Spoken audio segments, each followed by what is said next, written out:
Olá, você está ligado no canal do Produtor TV. Agora chegou a vez do nosso quadro O Produtor Quer Saber. As novas regras dos contratos de integração é o assunto de hoje, então, do Produtor Quer Saber. Mais um programa dedicado à informação e educação no campo. Em alguns setores, como de aves e suínos, os contratos de integração são bem comuns. Nessa modalidade, a indústria fornece a matéria-prima e os insumos para o produtor rural. O problema é que esses contratos não tinham regulação específica. Essa normatização veio com a aprovação da Lei 13.288. E nós recebemos aqui no estúdio o assessor técnico da CNA, Vitor Aires. Seja muito bem-vindo. Obrigado, muito bom dia. Eu acho que vamos aproveitar para explicar melhor como é que funciona o sistema de integração, começando com um breve histórico. Como é que surgiu essa parceria entre a indústria e os produtores? Perfeito. Nos anos 60, o próprio fundador, da Sadia, o Fontana, lá em Concórdia, no interior, no extremo oeste de Santa Catarina, ele percebeu que ele não conseguia, às vezes, suprir seus fornecedores em quantidade e qualidade regular. Então ele passou a começar a fornecer alguns animais para alguns produtores mais conhecidos dele, uma genética boa, uma genética mais específica dele, e aí foi vendo que foi dando certo. Então começou a também repassar as rações já mais balanceadas, começou a dar uma certa assistência técnica para esses produtores.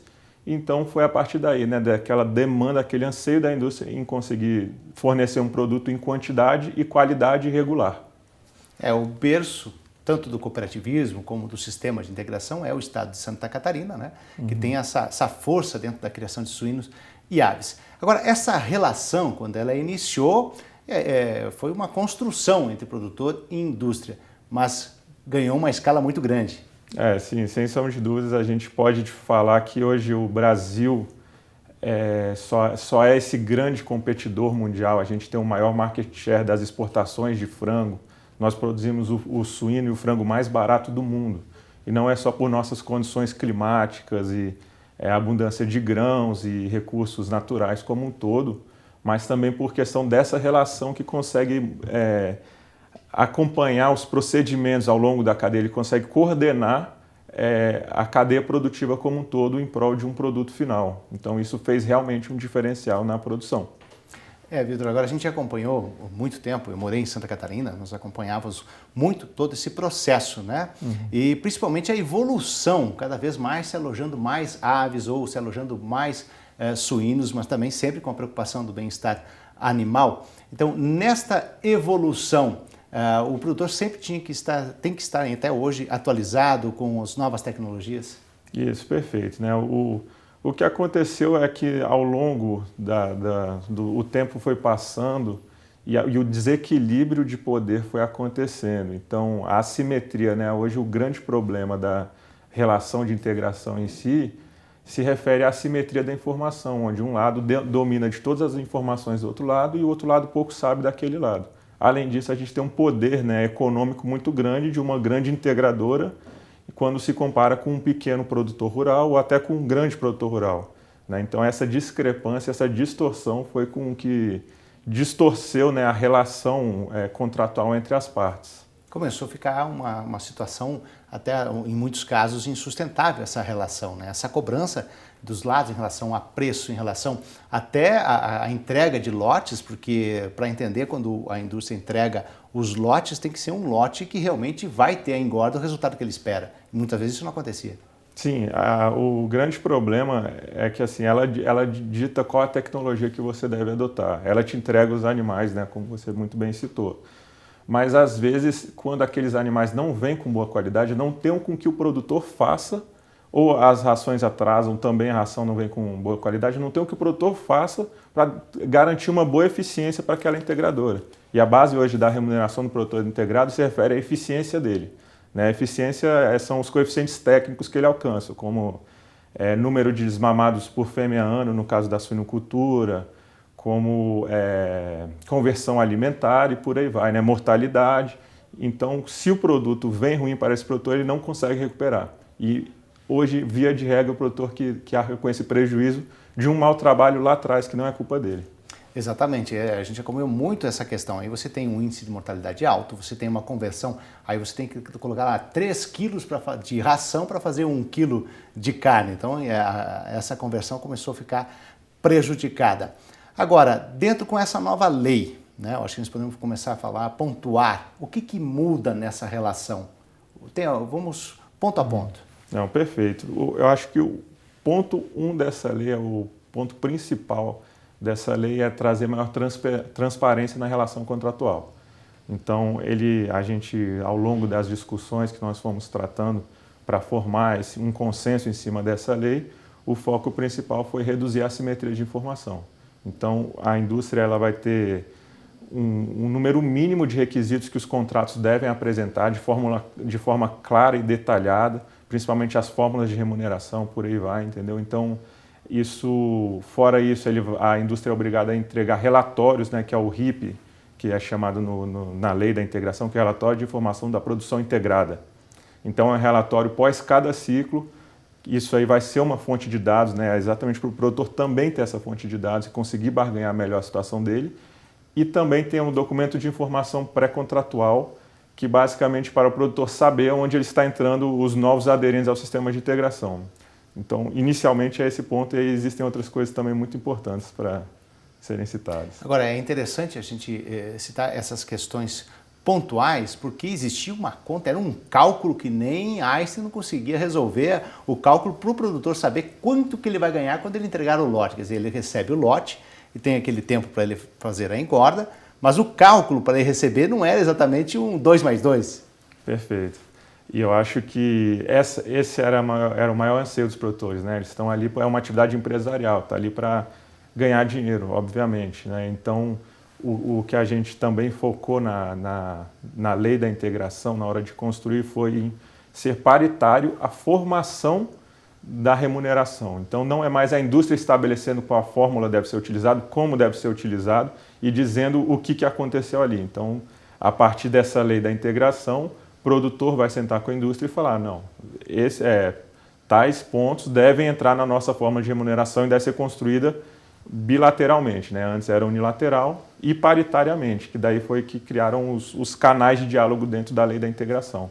Eu acho que é importante falar sobre esses canais de diálogo, porque agora essa formação ela não vai ser estática, né? Ela vai evoluir, vai se desenvolver, quer dizer, vão sentar várias vezes para conversar, para saber se o resultado está sendo positivo. Isso, perfeito. Então, a gente pode salientar os 2 principais canais de diálogo criados pela lei, que um é em nível nacional, que é o FONEAGRO, Fórum Nacional de Integração, que vai ser para cada setor do agronegócio. Então, a suinocultura vai ter um canal, vai ter um FONEAGRO, a avicultura vai ter seu próprio FONEAGRO, e nesse fórum os setores vão sentar, né, mais as entidades de nível estadual e nacional, para discutir as políticas e diretrizes e a harmonia da relação contratual. E a partir dali vai se estabelecer a metodologia.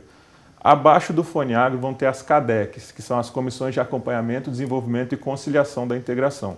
Então, cada unidade de integração vai ter a CADEC formada com seus produtores integrados.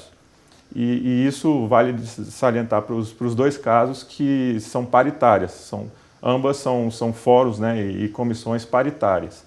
Então, na CADEC, no caso, eles vão acompanhar ponto a ponto tudo o que acontece na integração, inclusive aquilo até que você salientou um pouco anteriormente, que é a questão dos insumos.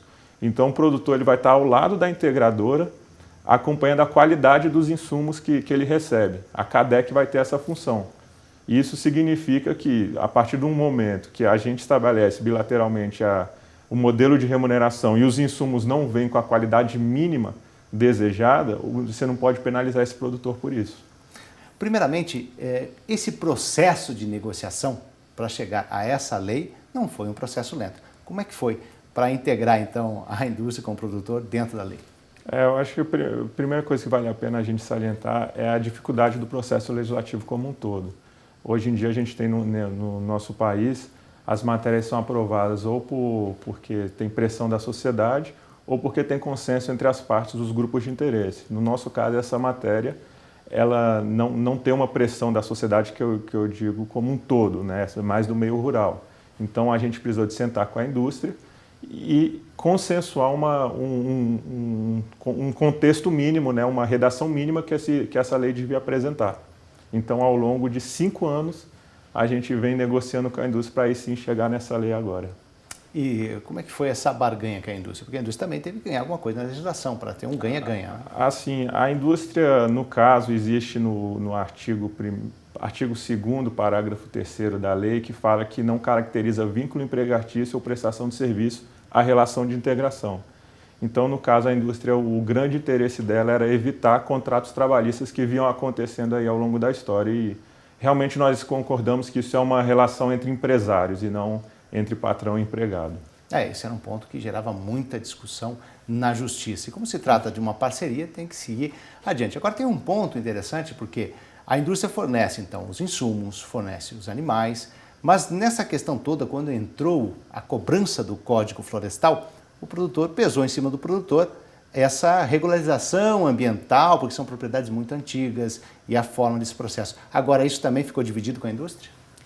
Isso esse é um excelente ponto mesmo, que foi um ganho no conteúdo da lei, que é onde a indústria fornece os seus insumos e ainda estabelece a tecnologia que o produtor deve adotar na sua atividade, que ela também seja corresponsável em possíveis passivos ambientais e até na própria gestão ambiental da propriedade. Então, eu acho que isso aí realmente foi um grande ganho a partir dessa corresponsabilidade, essa divisão de alguns riscos inerentes à atividade. A responsabilidade ambiental dividida é justo, é claro, porque nós temos a questão das aves, ainda você tem a cama de frango, que ela tem um aproveitamento no mercado, mas a questão dos dejetos suínos é um pouco mais complexo, né? E como é que está isso? Na verdade, ainda as tecnologias existentes que se referem mais às lagoas de decantação, elas estão na legalidade e por aí vai, mas existem acidentes, né? A questão ambiental, às vezes existem acidentes que podem fugir por um lado ou por outro, ou realmente às vezes existe improbidade. Mas no caso, se a indústria estabeleceu regras que o produtor deve seguir e mesmo assim aquela coisa aconteceu com as regras estabelecidas pela indústria, nada mais justo de que eles sejam responsáveis também por essa questão. Agora, você acredita que essa mudança pode ser um marco para a criação de suínos e aves nesse processo todo de integração? Porque o produtor ficava sempre na mão da indústria em relação a receber, às vezes recebia a ração quando tinha, depois ficava sem receber a ração quando estava precisando. Isso vai mudar? Eu não tenho dúvidas, mas isso deve partir dos produtores em si. Que eu digo, a gente tem uma lei agora que vai dar transparência, que vai dar um canal de diálogo paritário e que vai dividir alguns riscos inerentes à atividade. Então, paralelamente a isso, para que dê certo, né, para que a lei funcione, os produtores, o associativismo é um dos pontos mais importantes a ser trabalhado agora. Inclusive, é uma das ações que a CNA vem trabalhando aí ao longo, é apresentar para os produtores seus direitos e deveres em relação à nova lei, para que ele realmente vá lá e pleitear seus direitos junto com a integradora. Olha aí, o canal de informação, a questão de você ter um diálogo aberto com a indústria, o produtor pode ficar atento, então, que ele pode ir lá e cobrar. Porque nós acompanhamos ao longo da história, né, Vitor? Você sabe muito bem, em relação ao produtor ter que segurar, principalmente a questão dos suínos. Quando tem muito excesso de produção, ele fica lá com os suínos engordando, e a conversão alimentar acaba gerando prejuízo. Isso também pode mudar. Sem dúvida, eu acho que desde o início deveria ser uma relação de ganha-ganha, né?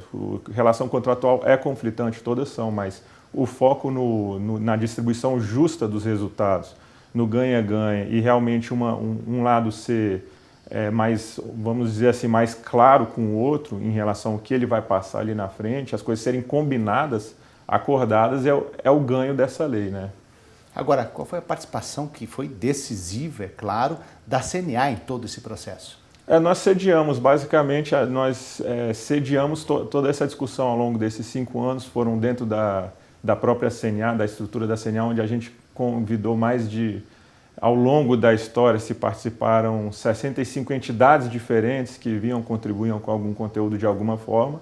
Então, o grande papel da CNA nesse lado aí foi sediar essa discussão, né? E daqui para frente nós temos outros trabalhos que agora é ensinar os produtores os seus direitos, fortalecer o associativismo, Estamos também, né, trabalhando para a criação de um curso de negociação para que os produtores se capacitem em bons negociadores e por aí vai, né? Acho que esse é o ponto, né? Acho que o produtor tem que ficar atento e que ele sabe que ele pode contar com a CNA, então, nesse processo de adaptação à nova lei. Perfeito. E mais importante ainda é que os produtores passem a praticar, a partir do momento que está associado, estão unidos, né, estão coesos dentro de um mesmo pleito junto com a integradora, formem suas bases de dados. A indústria a lei traz informações, traz uma série de relatórios e dados que o produtor deve pegar aquilo, deve consolidar aqueles dados, guardar, formar uma base de dados que só com informação que se faz uma boa negociação.